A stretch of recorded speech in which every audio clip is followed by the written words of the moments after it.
Now we play a round called Quarantines We'd Like to See.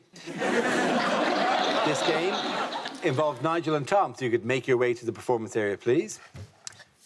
This round is a stand-up challenge. I launched a wheel of news, and wherever it chooses to stop, one of our performers must step forward and talk about a subject.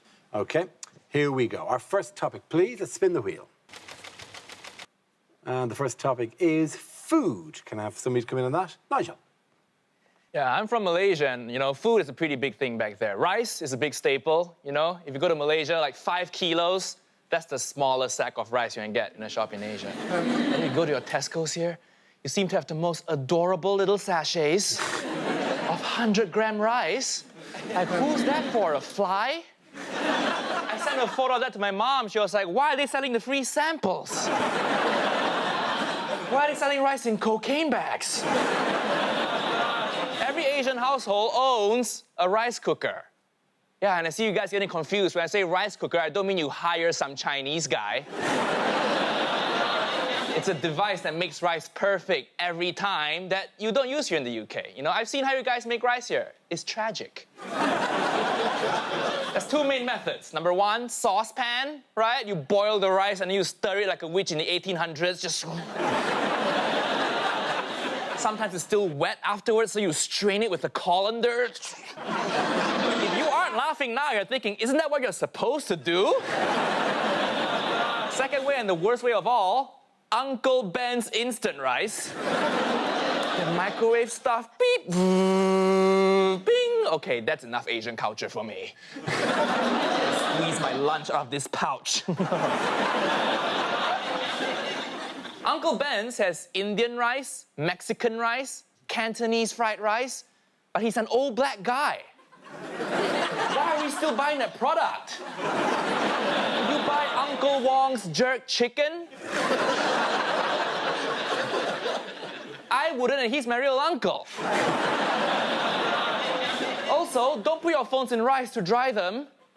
It doesn't work, and it pisses us off. We're nice enough to make those phones for you. Don't put it in our food, please. Thank you, guys. Nigel, thank you. OK, that leaves with Tom. Let's spin the wheel. And the topic is parties. Yes, this is exactly like all the parties I go to. My mum's got a friend called Joyce, and she likes to tell me about her. Once she said to me, Joyce has tried to do herself in. I said, oh, my God, how shocking. She said, yeah, we're all surprised, because she's only just had her kitchen done. But Joyce is a very old friend of the family. Like, I've known her for years. She's somebody who worries about everything. Like, she's got one of those faces that's always contorted into the look of panic, anger, and yet regret. So she's always walking around like this. Sometimes she'll use her eyebrows to replace a word. So, like, once she said to me, oh, that woman next door, she's... Turned out the woman next door was a chiropractor. A little while ago, she decided to cheer herself up by getting her downstairs toilet done. Not a euphemism. She got this toilet done based on a toilet she'd seen at Gatwick Airport. It was her dream toilet. And then she decided to have a party to show it off, right? So we all got invited. Well, Mum and Dad got invited, and they said, we're not going to pay for a sitter. So I had to go as well. Joyce had tried to be organised for her party, and she'd done an online shop for the buffet. Trouble is, she'd never done an online shop before. She didn't understand about the amounts. Somehow she'd managed to order 8 kilograms of ham and 1 bag of salad. You've never seen so much ham in all your life. Except for maybe in this performance, am I right? There was rolled ham, there was folded ham, there was ham sandwiches where the bread was ham. And I'm at this party, and all the friends are very desperate to let me know that they're down with the gays. They're good with the gays. At one point, Joyce came over to me and said, now, Tom, tell me, when did you first know that you was... And I said, well, I've never been a chiropractor. Well done, both of you. How can I decide? Points for everyone. Come on, sit down. Now we play a round called Free School Meal of News. This game involves Sophie and Ishan, so if you could make your way to the performance area, please. This round is the stand-up challenge. I launch the wheel of news, and wherever it chooses to stop, one of our performers must step forward and talk about that subject. OK, here we go. Let's spin the wheel. First subject is anger. Who wants to come in on that? Sophie. I got so angry during lockdown, even about things that were meant to be good. I got angry about Eat Out to Help Out, a government initiative that briefly delighted feminists everywhere before we realised it was actually about Wagamamas.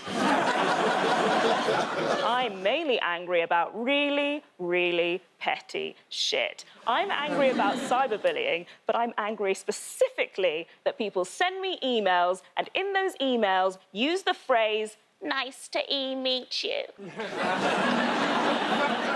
How can it be nice to meet me when they don't even know me? Or people say they're angry about huge things like climate change, and of course I'm generally angry about climate change, but I'm angry specifically at the fact that they keep giving deadly hurricanes little old lady names. Like Katrina, Ophelia, Laura, Doris. Doris, guys, I know about the naming conventions of storms, but every time a storm causes devastation overseas and it's got a white man's name, I'm like, fair. Doris was like your granny walking in and being like, "I'm one bad nana." I get angry at heat waves, specifically British heat waves, because I feel like British people get absolutely feral whenever the temperature's anything above 17 degrees. People change in the heat. You see them in Sainsbury's just sort of panic buying Calippos. People getting onto public transport wearing like a three-piece suit and sandals. The worst thing about a heat wave is that you get these old geezers with the body confidence of Kardashians. They go out into the parks, they find the best spot, they lie down, they strip off, they lube up, they lie there in the rays like uncooked gingerbread men. Just looking up at the sun going, "Bake me!" People don't think I get angry because I'm adorable, but I do. I get so angry all the time that I can never show it because I know that if I show it, I'll get stereotyped as an angry black woman. And I don't want to be stereotyped, so at the end of the day, I just hold my anger in and eat fried chicken and twerk furiously. Thank you very much, Sophie. OK, that leaves with Ishan. Let's see where your topic is. Let's spin the wheel. And the topic is health. Obviously. Just to let you know, so I actually have a hearing impairment. That's my hearing aid, which means when I go for a job interview, I can see an HR manager going, tick, tick.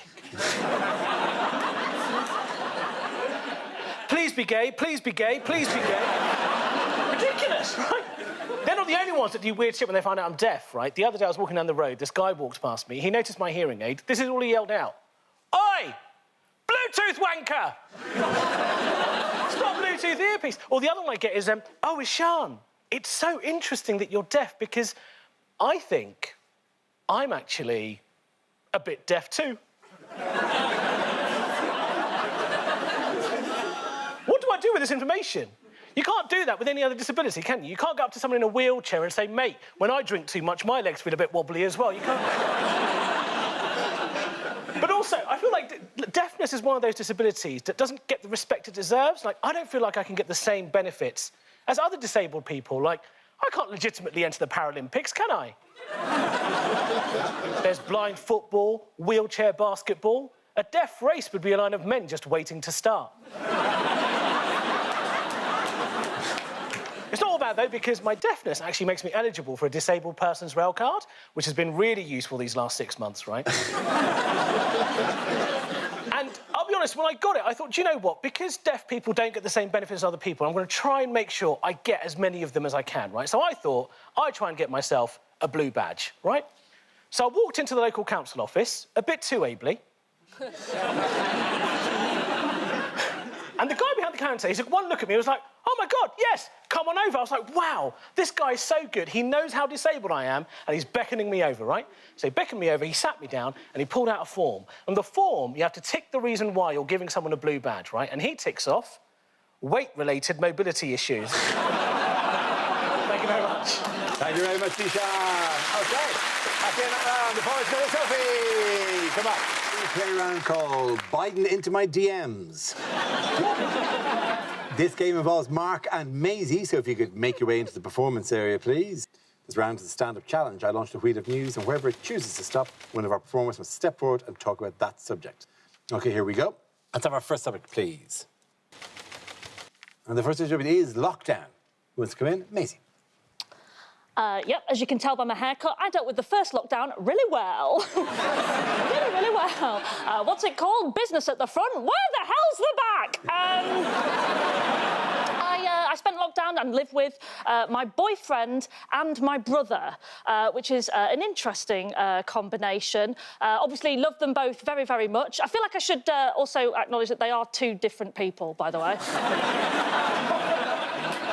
They're two very different people.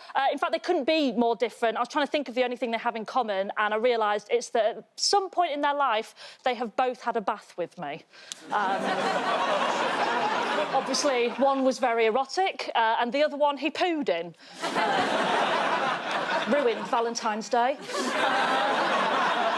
But one of the pros of lockdown has been that we've been able, me and my boyfriend, we've been able to have our evenings back together, which is nice. And as a result of that, there's been a lot more jiggery-pokery going on.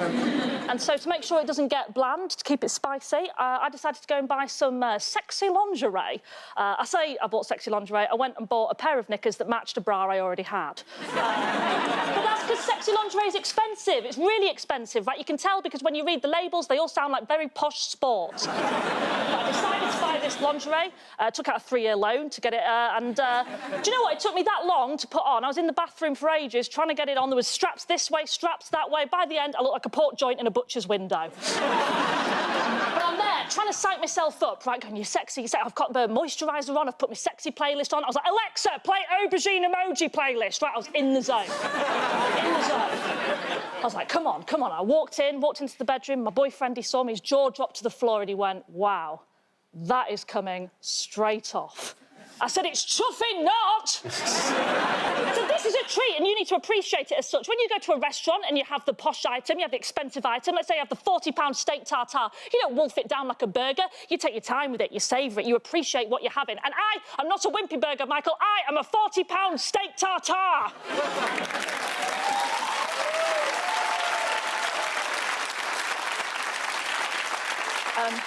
But apparently, by the time I've explained all that, the moment's gone. But in fairness to him, it might not be the rant that put him off, because in all fairness to him, he has had to get used to banging, essentially, a back-to-front Joe Exotic.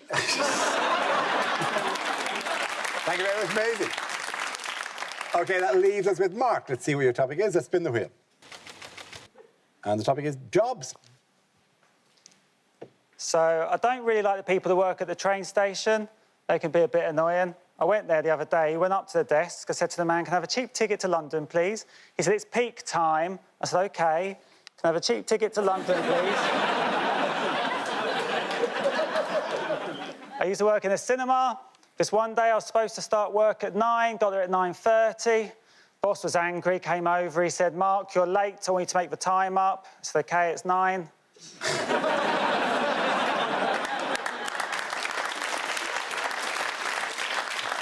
I was on the ice cream counter, guy came up, he asked for 1 scoop and sauce. I said, Rihanna's pregnant, and my mate Steve told me.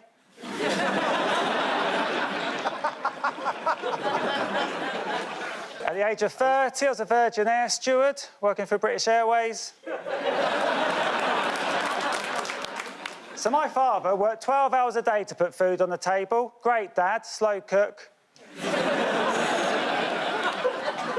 So a few years ago, all of my family predicted what we thought my sister would end up doing for a living. And it turns out she works for a sex chat line. Yep, I called it. My girlfriend's not very supportive of my job. The other day, she was like, Mark, all your jokes are all made up rubbish. Why talk about something real? Don't know what she's on about, and you've got a girlfriend. Thank you. Very good, thank you very much. At the end of the round, the points go to Maisie. Now, we play a round called Princess Mock Mock. This game involves Milton and Tom, so if you could make your way to the performance area, please. This round is a stand-up challenge. I launched a wheel of news, and wherever it chooses to stop, one of our performers must step forward and talk about that subject. OK, here we go. Let's spin the wheel. And the first topic is days out. Who wants to come in on that? Oh, yes. Yes, I can talk about days out. I can't say I've ever been on a day out with anything that looks like that, though. No, my favourite days out were as a kid when you were at school and you got to go to somewhere like Lullingstone Roman Villa. We always seemed to be going to Lullingstone Roman Villa. It was quite boring because it was all about, like, history, and we were all like, oh, history's so boring. And you'd get a letter home telling you about it, telling your parents, say, dear parents / guardian. I don't know why the newspaper had to get involved. And it would say things like, please wear suitable clothing. Well, I'd never been to a Roman villa before, so I just turned up in a toga.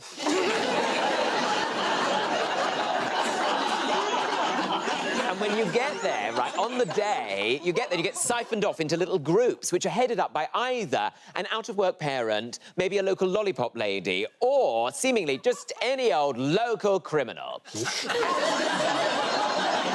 You're taken to Lullingstone Roman Villa. You're quite enjoying looking round, but then it's made really boring because you're made to fill out these horrible worksheets where you have to, like, answer questions like, tell us what the lady of the house thought of the aqueduct, which was not a euphemism. And then... the only thing that really mattered to us was spending the £1.50 we'd been given by our mum in the gift shop. And the gift shop was mainly filled with pencil sharpeners with Lullingstone Roman Villa written on them, or rubbers with Lullingstone Roman Villa written on them, or sometimes just a rock with Lullingstone Roman Villa written on it. And that was basically the highlight of the whole day. Now, I feel like the hallmark of being an adult is the main thing you do is you join the National Trust. That's what everybody does. Don't join English Heritage. It's not the same. They will tell you to fuck off from their gravel driveway if you join English Heritage. National Trust properties, what are they? You're looking around a house that you could never afford to live in. It's basically a right move search that's got way out of control. Really, the only thing you really care about is actually the end of the trip when you get to go and have a look round the gift shop. And you think, suddenly, history does make sense because it keeps on repeating. Anyway, thank you very much. Thank you very much. OK, that leaves us with Milton. Let's see what your topic is. Let's spin the wheel. This is in any way relevant. It's Friends!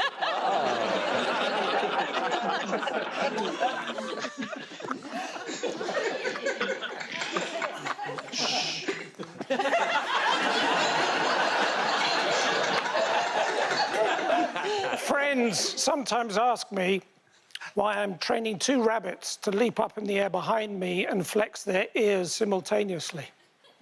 Well, I say, friends.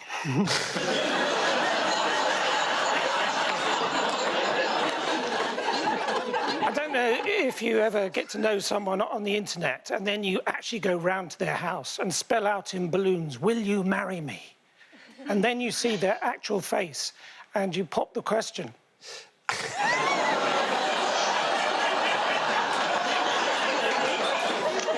So recently, I said to my long-standing girlfriend, sit down, will you?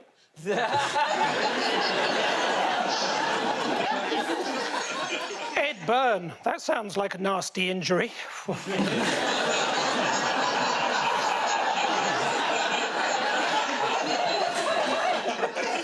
I have another friend who works in a lighthouse, and he said it was very, very, very, very, very, very boring until he got a slinky.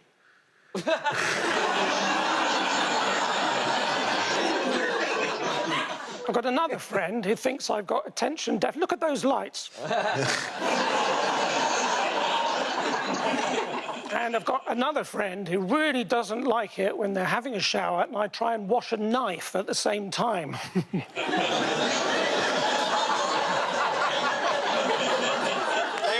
Jones. Point there goes to Milton Jones. We play a round called Wham Bam Thanks Van Tam. This game involves Angela and Maisie. So if you could make your way to the performance area, please. This round is a stand-up challenge. I launched a wheel of news, and whoever chooses to stop one of our performers must step forward and talk about that subject. OK, here we go. Let's spin the wheel. First topic is health. Maisie. Big year for health, am I right? And I recently got a call from the NHS asking me to come for my first ever cervical screening exam, my smear test. But the doctor called me in. He said, Miss Adam, I hope it's OK with you. We'll need to get a female chaperone for this exam. I said, yeah, of course, that's absolutely fine. I don't know about you guys, but I assumed when he said a female chaperone, I just assumed he meant female health worker. What I did not assume was Sharon off of reception. So imagine, if you will, I am already lying down on the table, like legs akimbo, in the stirrups, and from behind the curtain, like some sort of budget stars in their eyes, Sharon appeared. Like, tonight, Matthew, I'm going to be checking out your fanny, right? Thankfully, she came up and joined at the top end rather than the business end. He was at the business end digging for gold. And she stood over me and maintained what can only be described as the most intense eye contact I've ever experienced in my life. And the reason I know this was because I made the fatal mistake of looking up at Sharon and locking eyes, at which point I thought, you're in now. You've got to say something. So I said, how have you been? Have you been busy? Like I got in an Uber.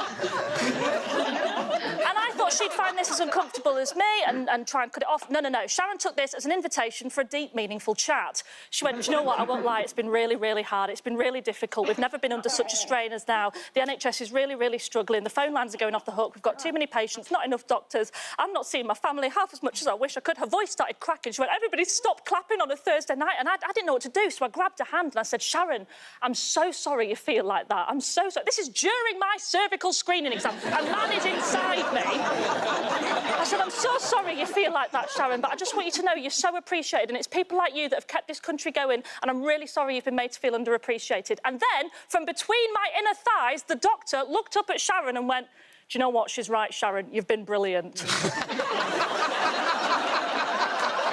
He then turned to me and went, what say you and I give Sharon 3 cheers, right? I don't know how this pandemic is going to end, but quite frankly, any healthcare service where we are encouraged to sing a song of support to the lady from reception during our smear test with the added encore of for she's a jolly good fellow is a healthcare system worth saving. Thank you very much, amazing.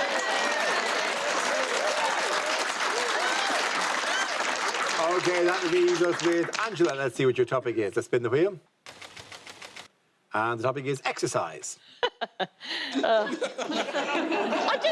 do exercise, surprisingly. I do. I recently did the Couch to 5K app. I don't know if you've seen it. It's absolutely brilliant because it starts you off really slowly. So you sort of run for 30 seconds, then you can take a break, which I took to mean I could have a Kit Kat. So... And it's great as well because you can download a celebrity voice to be your sort of guide, your coach. And I downloaded Sarah Millican because she's a mate of mine, and I thought that would be nice, but I had to change it because I kept calling her an arsehole. I changed it to Lawrence Fox. That solved that problem. You run a lot quicker when you think that prick's behind you, let me tell you. My boyfriend, he's a proper runner. Like, he does these ultra marathons. He did one recently that was 100 miles. Like, 100 miles, that's like a fifth of a Proclaimer, right? But I did do it. I finished the Couch to 5K, and last year I did my first ever 5K race, which is brilliant. They gave me a medal, and doesn't it feel brilliant as an adult to get a medal? Doesn't it? You get them all the time when you're a kid. They give you a medal for tying your shoelaces, won't they? Do you remember when you were in the Brownies and the Scouts? They used to give you all those badges, keep you incentive. Why does that have to stop? You know, I definitely do my tax return on time if I got a badge. Why can't we get badges for adult things? Not adult things. That's... Here's your blowjob badge. Definitely get it, but where would I sew it on? Did you know, in the Brownies now, they are thinking of introducing a self-esteem badge? Yeah, how shit are you going to feel if you don't get it? Thank you very much, Angela. Points for everyone. Come on back. We play a round called Donald Dumped. This game involves Math and Tom. So if you could make your way to the performance area, please. This round is a stand-up challenge. I launch the wheel of news, and wherever it chooses to stop, one of our performers must step forward and talk about that subject. OK, here we go. Our first topic, please. Let's spin the wheel. And the first subject is fitness. Who wants to come in on that? Matt. I'm probably not the only person in lockdown that put some weight on. I think I put about 2 stone on, so I'm trying to do something about it. And I've started doing some running, and I bought myself some, the running tights, the leggings, and I went for a run in my local park the other day, and the amount of women that just stared at my crutch. None. None. I'm going to cut a hole out tomorrow and make it worth it. Do you know what I mean? I went to the gym this morning, actually, and then afterwards I had a protein shake, although some people call it a wank. I've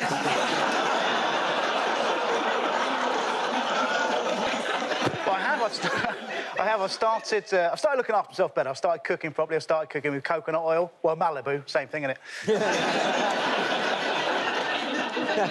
And I've also discovered you've got to be very, very careful offering a fat person a Kit Kat chunky, because they can take that the wrong way. Doesn't matter how you say it. Do you want a Kit Kat chunky? Doesn't matter, they just get upset. Because I spend my life on the road. Normally, when we're doing this for a living, you know, you go out and I go to a lot of restaurants. I went to a really rough restaurant the other day. This is how rough it was. Ordered a lamb shank, got stabbed by a sheep. How rough is that? And the drinking as well. The drinking in lockdown, that was a lot. I did a lot. So I sort of stopped that now. Now I only drink on special occasions, like people's birthdays, on Facebook. Thank you very much, Matt. Thank you. Well done. That leaves us with Tom. Let's see what your topic is. Let's spin the wheel. And it's leisure. Oh, how did they get that photograph of me? That is how I spend my leisure time. Leisure time, I think, is most stressful when you're a child. I remember the only time you did anything you liked was basically when you went bowling. I remember, say it was someone's birthday, like Ryan's birthday. You have to go round to Ryan's house, and Ryan's mum, Anne, would answer the door. Anne was having a very stressful time. She'd say, come into my house, take your shoes off. You spend most of your time as a child putting on your shoes and taking them back off again, which was always very stressful for me because I didn't learn to tie my shoelaces until quite late. And I remember my parents saying to me, what are you going to do when you grow up if you can't tie your shoelaces? And I'd always say, duh, espadrilles. Still had to come out. Anyway, Ryan's dad would be taking you to the bowling. Now, this was a time when it was completely fine to transport 15 children in one stranger's car. There'd be 3 of you sellotaped in the front, 10 of you in the back, all in shell suits. I mean, if you went over a speed bump, you could rub together. You could catch fire. And then as a treat, 2 of you would have to travel in the boot. And he'd say, it's all right, I've taken the parcel shelf off so you can breathe. But remember, if you see the police, get down! It's completely fine to say to children. And then you get to, like, the mega bowl. You get out of the car, you'd have to run up the stairs, and then you have to take your shoes off again. You have to take your shoes off again to go bowling. I don't know why I bothered putting shoes on at all on this day, right? And you all know, you have to take your shoes off to put on the special grandma shoes that you have to wear to the bowling, because the bowling has got the precious wooden floor. You cannot tread on the wooden floor with outdoor shoes. You cannot do it. It's a special magical wooden floor. And then it would dawn on you, you had no idea how to bowl, because you were 9 years old and you weren't Roseanne Barr's husband. And so you thought you were trying to prove something. So you'd pick up a ball that was far too heavy for you, then you drag it to the end of the lane, lob it into the middle of the lane. It would immediately go into the gutter at the side, and that would be the end of your experience of bowling. And I remember thinking, even then, why is this floor so precious we cannot wear outdoor shoes on it? But it's completely fine to take a 15-kilogram marble and smash it into the middle of it. Thank you very much, Tom. Tom Allen, well done. Very good. Play a round called Vax On, Vax Off. This game involves Laura and Glenn, so if you could make your way to the performance area, please. This round is a stand-up challenge. I launch a wheel of news, and wherever it chooses to stop, one of our performers must step forward and talk about that subject. OK, here we go. Let's spin the wheel. And the first topic is technology. Who wants to come in on that? Laura. I sort of have a real love-hate relationship with technology because I'm addicted to Twitter even though it makes me miserable because I love conspiracy theories. My favourite conspiracy theory of this year is that Melania Trump has a body double for public appearances, which I think that's crazy. I think it would definitely be for the private stuff.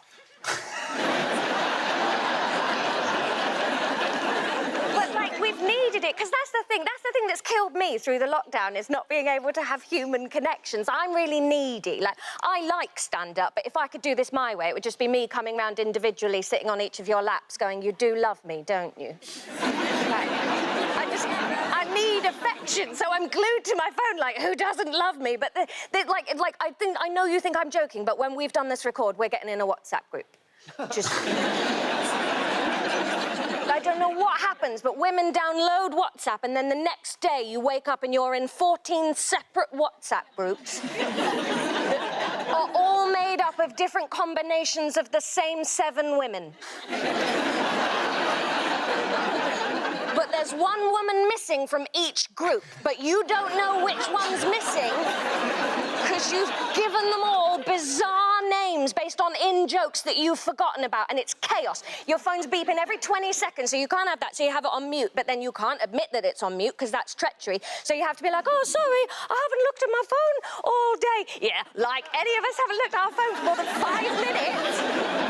No, that's a lie. But there's nothing you can do because you can't leave a WhatsApp group, can you? So eventually what you have to do is you get your best friends and you're like, Lucy, Sarah, come with me. We're going in our own WhatsApp group over here. And then for 2 days, it's lovely. And then Lucy goes on a night out and is like, I just met Emma. She doesn't know anyone in the area. I'm adding her to our WhatsApp groups.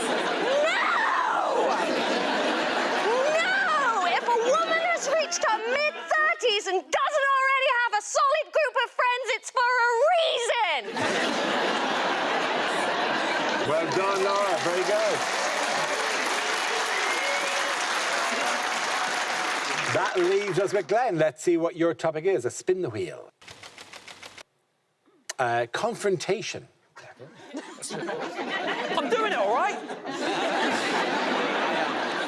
I never used to be confrontational at all. You know, when I was growing up, I never wanted to get involved in any argy-bargy. That's short for Argentina-Bargentina. But now I don't take any nonsense from anyone. Like, now I'm really open and honest. Like, whenever I get a bad haircut, for instance, so every time, whenever I get a bad haircut and I don't like the haircut, I've now finally got the guts to be able to look that hairdresser dead in the eye and say, that's great, thank you. I'm not afraid anymore. But I never used to be. I never used to be confrontational. I remember the one time I really regretted not confronting someone was a couple of years ago. I was having a house party, and it wasn't in, like, a nice house or anything like that. I don't know if you've ever lived in a house so damp you have to keep your phone in a bowl of rice at all times. But halfway through the party, I noticed that my housemate was in the corner of a room getting really, really drunk, like obnoxiously drunk, really spoiling the party, drawing a bit of a crowd. And I went over to him and I said, why are you getting so drunk? You're sort of ruining the party. And he said, oh, sorry, Glenn, sorry. Basically, I'm just trying to drink to calm my nerves. I've got to go to hospital tomorrow for, like, a really big operation. And everyone at the party was like, oh, my God, are you OK? He's a surgeon. And apparently, there's no laws against that. Did you know that it's not illegal for your surgeon to drink the night before an operation? Have we got any surgeons watching from home?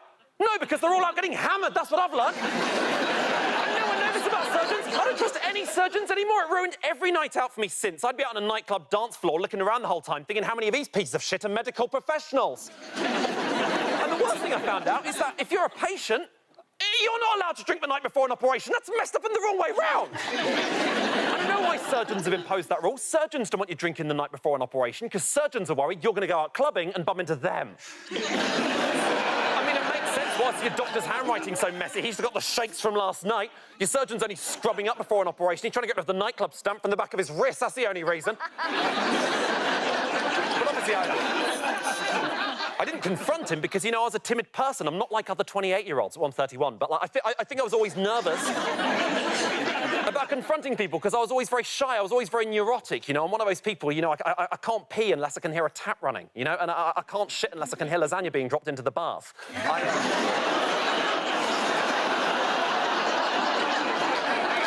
Thank you very, very much. Well done, both of you. Points there for Laura. Come back. We play a round called Back, Sack and Vax. This game involves Catherine and Reese. So if you could make your way to the performance area, please.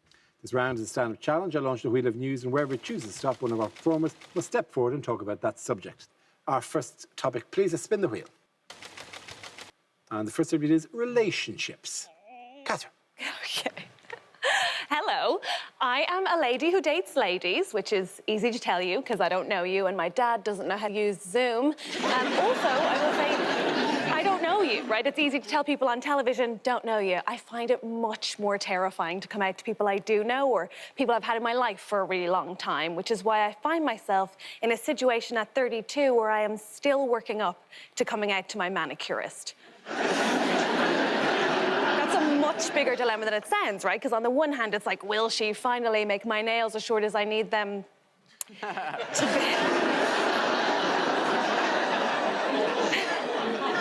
By the way, the best person I've ever come out to is still my mother, because my mom has a unique way of sort of being supportive, but also making things weird. So when I came out to my mom, she just waited for my dad to leave the room and then said, me too. Not what you want to hear. I mean, she's a nice Irish lady, so she clarified, of course. She said, you know what, Catherine, right? I am not gay, right? I am not gay. I am not gay. Because straight women love to say that in threes for some reason, like it's some sort of protective spell. But she said, I'm not gay, right? And it's not that I'd leave your father for a woman. I wouldn't. And it's not even that I'd want something bad to happen to him. I don't. It's just that were he to die, then I would be with a woman. Essentially what my mom said was, oh, if I was miserable, then maybe I'd live like you do. And to be fair, it's not that she's gay, right? It's just that she thinks lesbianism is just having the housework and sharing fleeces, and it is. It's just that I don't think she'd like the fingering. I've never been more aware of what I'm stood in front of. Listen. The point is, I'm pretty lucky. My parents have always been very supportive of me dating women. They don't have an issue with that because I can't get pregnant, and Irish parents absolutely love that. They have a much bigger problem with those women being English. Thank you very much, Catherine.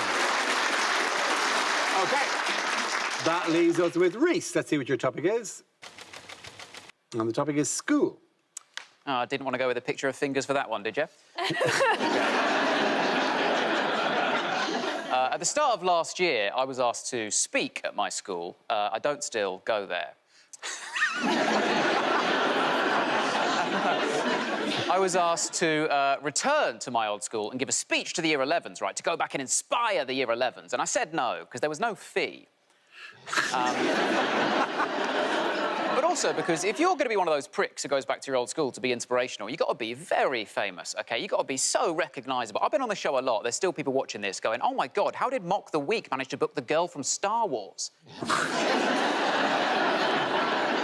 You need to be very famous. You need to be able to walk through the playground and have all the kids go, oh, my God, look, it's David Beckham. You know, if I go back to my old school, I'm going to walk through the playground and they're going to go, oh, my God, look, it's a new boy. Not risking it. What will I say to them? Oh, you all might remember me from the year that everyone called me Mr. Deacon, because he was our history teacher, and I wore the same jumper as him on non-uniform day. Deco. Deco for a year of my life. That's what they called me, Deco. It was a good jumper. He was too old for it. Slazenger. Anyway, Sorry, I'm aware this is being broadcast. I'm trying to get a brand deal. Anyway. I love the way parents, man, I love the way parents have been talking about school this year, right? Ever since lockdown started, the last lockdown, right, started, and 2 weeks into it, parents were immediately like, we've got to get the kids back to school. We've got to get the kids, they're missing in education. We've got to get the kids back to school. Right, if your kids are under 10 and you're saying we've got to get them back to school because they're missing in education, admit that you're a liar and you hate your kids being near you, OK? Because no one, not in primary school, is missing anything, OK? All of us could have not gone to primary school. We'd be the exact same people we are now, all right? There is no education to miss. Primary school in this country is about two things: tadpoles and cress. That is it. Thank you very much, Reese. Well done, Bodu. Points there for Catherine. Now we play a round called Baby Got Vax.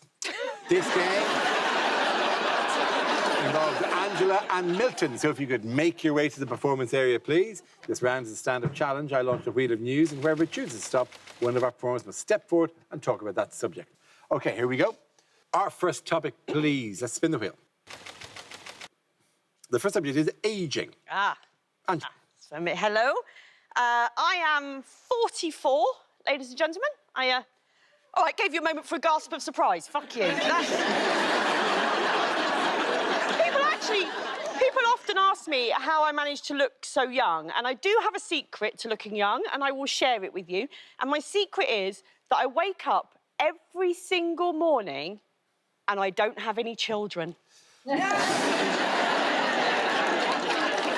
Easy when you know the tricks, it is.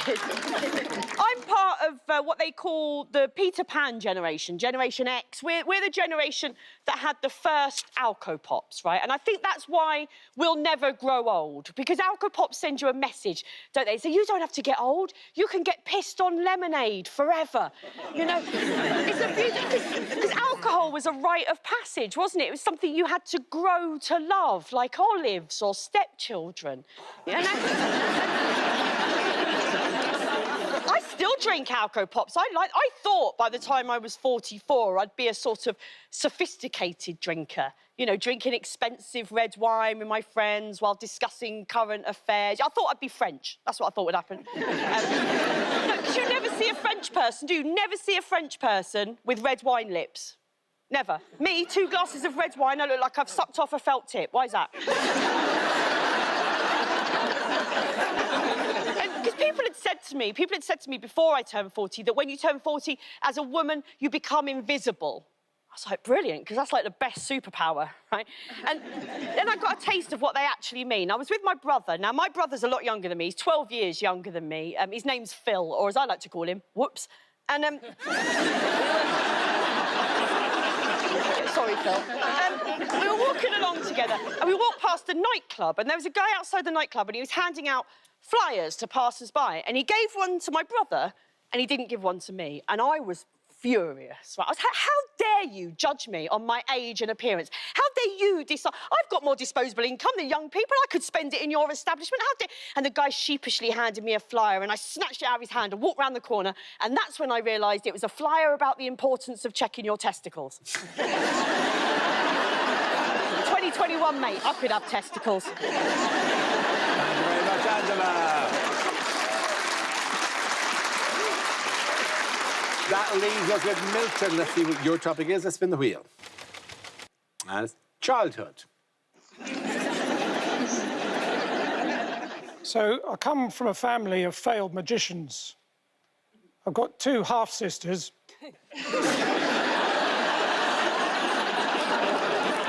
Apparently, I brought my biological parents out in a rash. So I was brought up by my non-biological parents.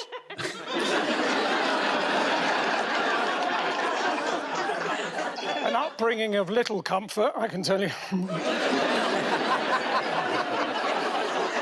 I remember years ago being in the 100-acre wood. And next to me, there was a girl with a twig, and I was standing on a little bridge, and she said, "Poo sticks?" I said, "It does, doesn't it?" You find the twig helps, do you? I didn't like nursery rhymes. Oh, no. Grand old Duke of York, manic depressive. Well, when he was up, he was up. Probably lived in a dip.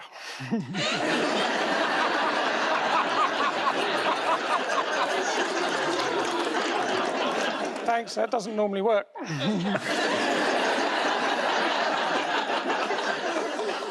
My brother, he's in his final year if he doesn't stop annoying me.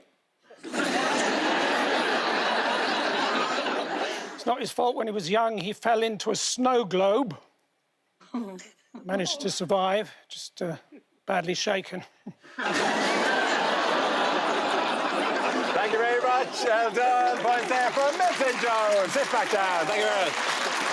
We play a round called Are You Ready for Your Immaculation?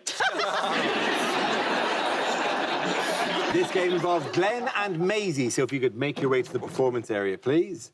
This round is a stand-up challenge. I launch the wheel of news, and whoever chooses to stop, one of our performers must step forward and talk about that subject. OK, here we go. Our first topic, please. It's health. Who wants to come in that? Maisie. I'm going to share something about myself that I've never said on this show before. It's a little bit personal. We're going to get a bit vulnerable. You're looking very worried now on the Zoom crowd. Like I'm going to be like, and finally, is this normal? No. I'm going to say that I am epileptic. Yep, mood dropped, didn't it? Mood dropped to the floor, as did I when I had my last seizure. No, I'm epileptic. I got diagnosed at 14 years old, but the kind of seizures I was having at 14 weren't what you think of, or what I think most people think of when they hear the word seizure. A lot of people hear that word and they think of sort of like flashing lights, convulsing on the floor, foaming at the mouth. That wasn't me, OK? The kind of seizures I was having at 14 looked like this. Ready? Disclosure, you can laugh. Ready?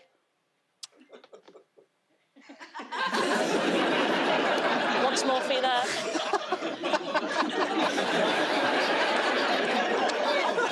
Question: how many 14-year-olds have you seen at the height of puberty occasionally go?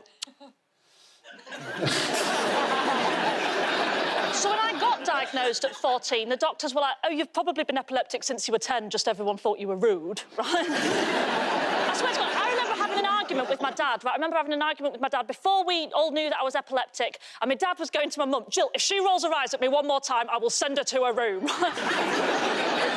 my mum, who was backing me, but she didn't know I was epileptic either, she was going, Philip, go easy on her, it's a difficult time for her, she's hormonal, it's puberty. Right, meanwhile, I was in the middle giving it proper Bran Stark, like, actually, guys, I feel another one coming on. After too many times of that happening for it to just be me being sassy, we went to go and get a diagnosis at Leeds General Infirmary, and I was diagnosed by this neurologist, and then also in the room was this nurse, Jan, and Jan was there in like a pastoral capacity to make sure I was OK about it. But together, these two, they were like a sketch, right? The doctor, I kid you not, the worst wig I have ever seen in my entire life, right? It was terrible. It was slipping down his head whilst he was diagnosing me. You imagine someone telling you you're epileptic, and the entire time their hairpiece is slipping down, right? So obviously I was watching it, so my eyeline was a little bit above his, and I remember him being like, are you having one now, mate? No, I'm watching your hair do a runner. And then Jan was lovely. She was a proper Leeds lass, but she was lovely. And she said to me, she went, I know it's not ideal timing, is it, Maisie, being 14 and diagnosed with epilepsy? I said, no, not really, Jan. She went, well, what were you being 14? You'll be wanting to start a family soon. At which point, my mother had a seizure. Thank you very much, Maisie Adam. That leaves us with Glenn. Let's see what your topic is. Let's spin the wheel. And it's relationships. I got dumped before the first lockdown, and it was fine. It was fine. I got over it in the best way possible. Took myself on holiday, spent a bit of time cruising down the west coast of America, San Fran, which is, of course, French for without Francesca. No, it's horrible. I got dumped by email, and the worst thing was I was only CC'd into it, so it was just awful. It's her loss, really. She's now dating a guy who's got knuckle tattoos that say hate and inbreeding. So I think the issue was she was out of my league. I remember asking a friend of mine before I asked her out, I said, do you reckon she likes me? And he was like, does she like you? Does she fuck? I was like, OK, that's going to be my next question. But, no, because she was out of my league, because, you know, she was charming, she was charismatic. I come across like I was breastfed until well into my teens. And she was sophisticated, you know? She was sophisticated. She was posh Scottish. If you don't know what posh Scottish is is when you slow down for every fancy word you know, just to really show off about how many fancy words you know. It's something in the last few weeks that I have ascertained.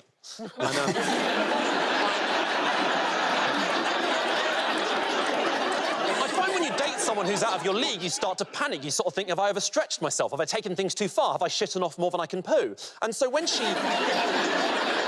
eventually dumped me, I started to think, well, why did she break up with me? Is it problems with me? Is it because I'm not assertive enough? I'm not particularly assertive in bed. I realised in bed I'm about as assertive as I am with taxi drivers. It's very much a case of just anywhere around here's great, thanks. I'm probably the only person who's ever had to be reminded during sex that we're a shoes-off house. So, I didn't understand why we broke up, but I don't understand many things in life. I don't understand why people date. I don't understand why people break up. I don't understand what the meaning of life is. I don't understand why they decided to call it naked attraction and not who wants to see a willy on air. Thank you very, very much. Well done. Points there for Maisie. Close it down. Now we play a round called Mad Vax Beyond Thunderdome. This game... involves Maisie and Rhea. So, if you could make your way to the performance area, please. This round is a stand-up challenge. I launched a wheel of news, and wherever it chooses to stop, one of our performers must step forward and talk about that subject. OK, here we go. Our first topic, please. And the first topic is race. Who wants to come in on that? Yeah, all right, I'll do that. None of those shades are me. Look at that. As an Asian woman, I never look my age. That's because we don't age the way other races age. You know how they say black don't crack? Well, yellow don't mellow.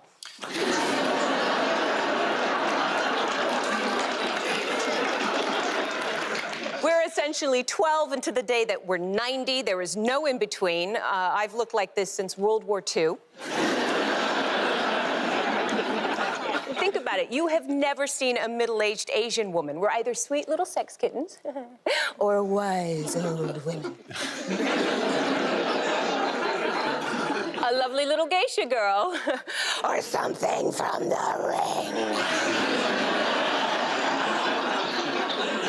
Here's a fun fact for you. Other races age and then die. Not Asians. We don't die, we just shrink. We're 12, we're 90, we're Yoda. That's where my mom is now. Oh, little old Asian grandmother am I.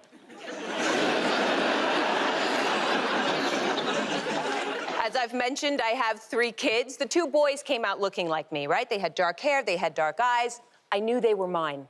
How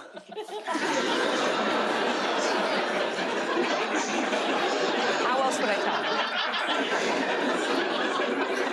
Because my daughter came out blonde. Blonde. I did not work 9 months to make a kid everyone thinks I'm the nanny of.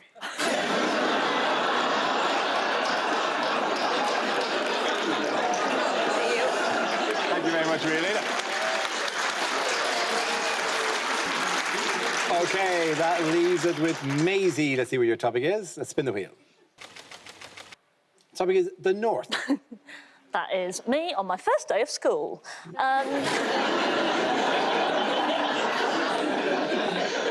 The last gig I did before lockdown, I was introduced on stage as cheeky northern working class comedian Maisie Adam. Yeah, which I was quite shocked by because I'm not actually working class, but I think down here just people hear this accent and assume there's been a struggle.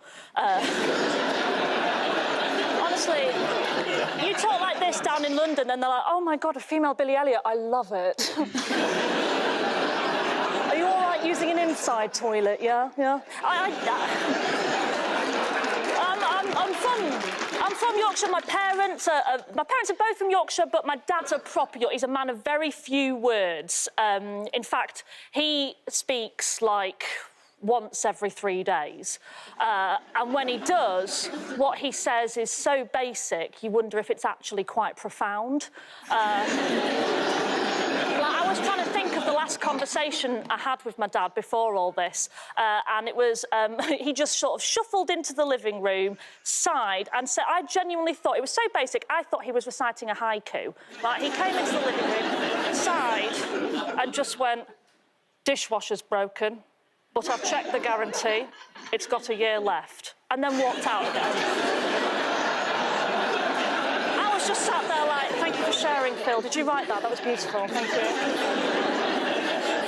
Even the way they met, my mum and dad, it sounds like it should be really romantic, but I know it can't have been because my dad was involved.